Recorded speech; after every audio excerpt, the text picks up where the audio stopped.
Hey everybody, what's going on? Figured I'd let you join us for the morning chicken forage. Just let them out of the trailer, just moved them on to fresh ground. As you can see, they're out here foraging, and last year my chickens told me something. They said, dude, would you please stop worming those cows so that there can be some biology going on in the manure so we can sterilize your pasture for you? And so you can see behind me, right there, there's a manure pat. And these chickens are beginning to work through it, and they scrape through it. There's another one right there. There, right there. And when I come out here tonight, they're laying out here everywhere. I mean, when I come out here tonight, there's chickens all the way over there, 100 yards that way. Ducks, geese, turkeys, guineas, they're all working through this together as a team to sterilize this pasture. They also told me, hey, you know, if you stop, yeah, there's some over there working on right there, working on a chunk of manure, scraping it in. You see that? I'm gonna see if I can catch them doing it. It's so cool to watch them. Yeah, and they do it so well.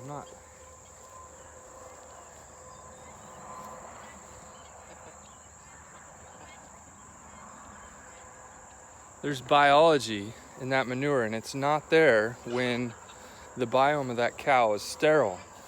And the worst part of it is I was still having fly problems. I didn't have any less flies than what I did when I was worming, but because they were still laying eggs in the manure.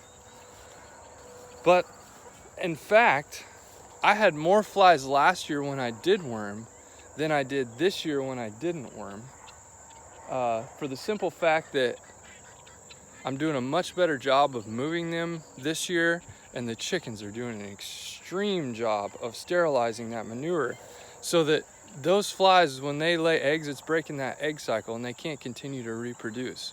These chickens are exactly 3 days behind where the cows were, which is exactly in line with the larva cycle of the flies. And the better I get at this, the less parasiticide anyone would ever have to use. The ducks are over here. The chickens are working through freshly mowed grass, and it's cool because now that I haven't sprayed the weeds, like the sericea is growing well on my crappy soil, and I don't know why I would want to spray it and expect something else to grow and flourish when sericea does really well. And if I just mow it down before it tries to reproduce, it will build me organic matter, and it will help me absorb more rainfall, which will in turn regenerate my water cycle. And as I get better at this, it'll regenerate the mineral cycle, and then native can come back in later. But if I just completely wipe out the stuff that will flourish on bad soil, I'm never going to be able to build it back up. And right now this is working out really, really well.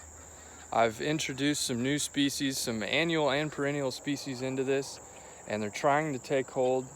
The sericea still has a little bit better foothold, but it's much less this year than it was 3 years ago since we started moving them every day. At any rate, I had to share this awesome view with you guys this morning, and I appreciate you all. If you ever want to come out and visit and just check stuff out, or maybe you're stressed out and want to come down and just sit and watch chickens, I'm telling you what, it is the most relaxing, therapeutic time you could do. Just spend out here watching chickens be chickens.